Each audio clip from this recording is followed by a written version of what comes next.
La atmósfera. La estructura química de la atmósfera está formada por un 78% de nitrógeno, un 21% de oxígeno, y 1% de argón, dióxido de carbono, vapor de agua y otros gases.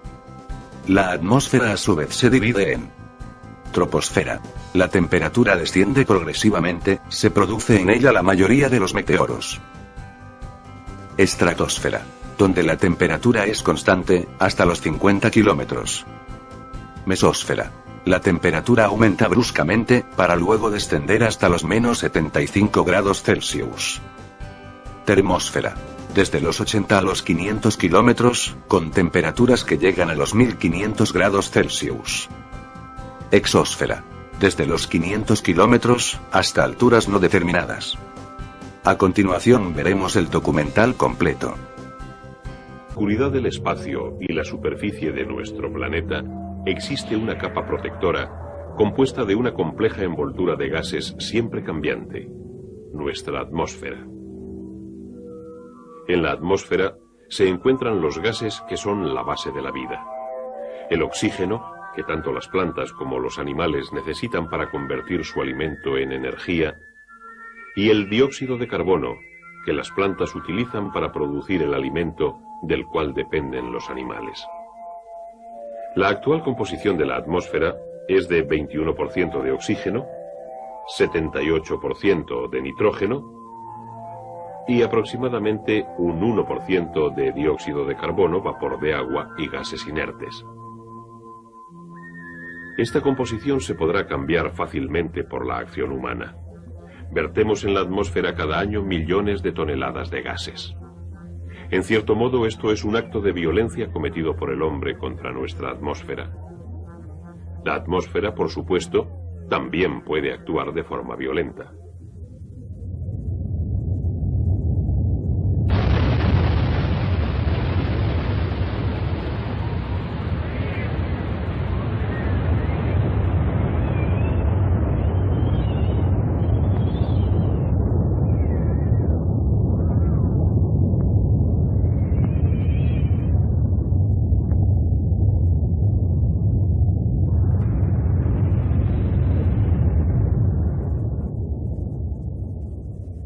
La mayoría de las nubes, el viento, el tiempo y otros aspectos meteorológicos que nos afectan diariamente se encuentran en la capa de la atmósfera más cercana a la Tierra. Esta región, la troposfera, se extiende hacia arriba aproximadamente unos 16 kilómetros. A mayor altura en la troposfera, el ambiente es más frío y el aire menos denso. Llegamos a un nivel donde las personas necesitan el calor y el oxígeno para sobrevivir. Aunque no haya suficiente oxígeno aquí para mantener vida, sí hay suficiente aire para la combustión y el vuelo. Por encima de la troposfera existe una capa denominada estratosfera. La extensión de esta capa es de unos 50 kilómetros por encima de la Tierra. En la estratosfera, una capa de ozono protege la vida en nuestro planeta al absorber los rayos ultravioletas procedentes del Sol.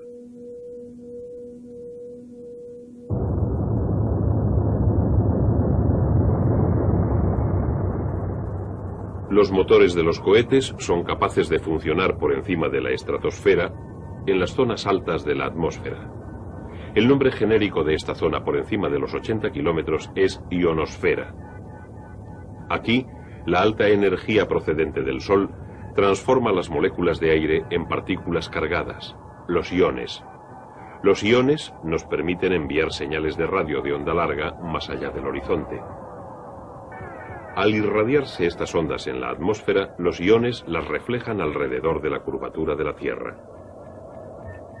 Así pues, las distintas capas de la atmósfera tienen características diferentes. ¿Y las fuerzas que actúan sobre estas capas? Sabemos que la influencia más importante proviene del Sol. Se está consiguiendo mucha nueva información sobre el Sol mediante los observatorios solares, los satélites y las exploraciones espaciales.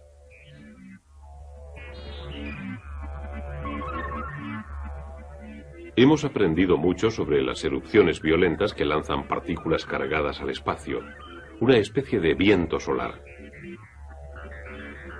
Al acercarse estas partículas a la Tierra, crean un brillo luminoso en la atmósfera. Por medio de la informática, los científicos están analizando los efectos de las manchas y erupciones solares. Parece que éstas afectan a las lluvias y a la vez a la producción agrícola.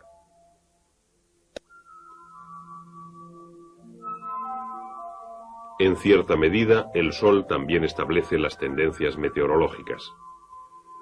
Una explicación simplificada de esto es que el Sol calienta la atmósfera de forma desigual, creando vientos en el aire denso cerca de la superficie de la Tierra.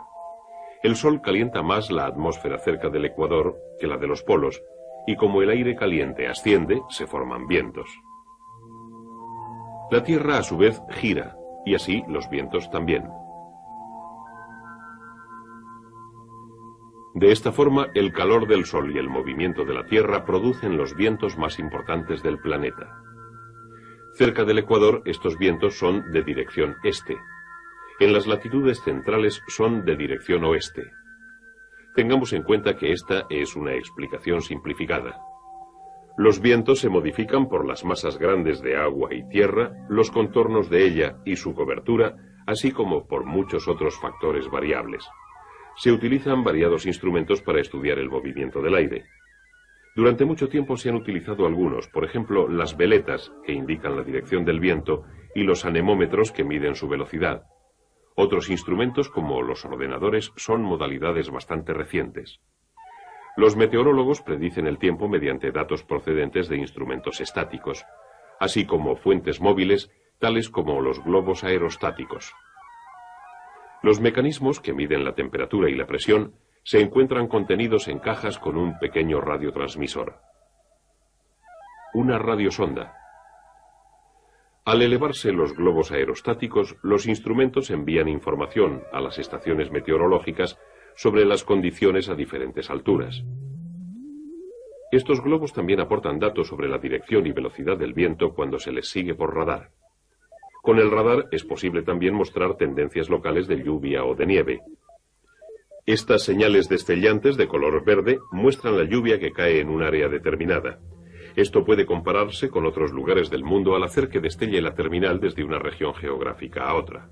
De esta forma podemos obtener la imagen de una amplia zona. Los satélites, que se encuentran a cientos o miles de kilómetros por encima de la Tierra, proporcionan fotos de formaciones nubosas que son enviadas a los centros meteorológicos cada media hora. Mediante la comparación de estas, los meteorólogos pueden observar las tendencias de tormentas, su velocidad y la forma en que se extienden o reducen. Los meteorólogos también pueden examinar los movimientos de grandes volúmenes de aire contaminado y así dar aviso o bien hacer recomendaciones. Necesitamos muchos tipos de datos para comprender la atmósfera porque es muy compleja. Existen muchos factores que influyen en su actividad, incluso en un área pequeña. Con la ayuda de la informática, que reúne y analiza la información rápidamente, empezamos a disponer de pronósticos meteorológicos exactos a corto plazo. Los pronósticos a largo plazo son todavía difíciles de conseguir. Sin embargo, los necesitamos para ayudarnos a comprender y predecir los efectos de la actividad humana en la atmósfera a largo plazo. Es posible que se destruya la capa de ozono, y si es así, ¿qué efectos tendrá? ¿Es posible que la producción continuada de dióxido de carbono produzca el efecto invernadero y que éste caliente nuestro planeta?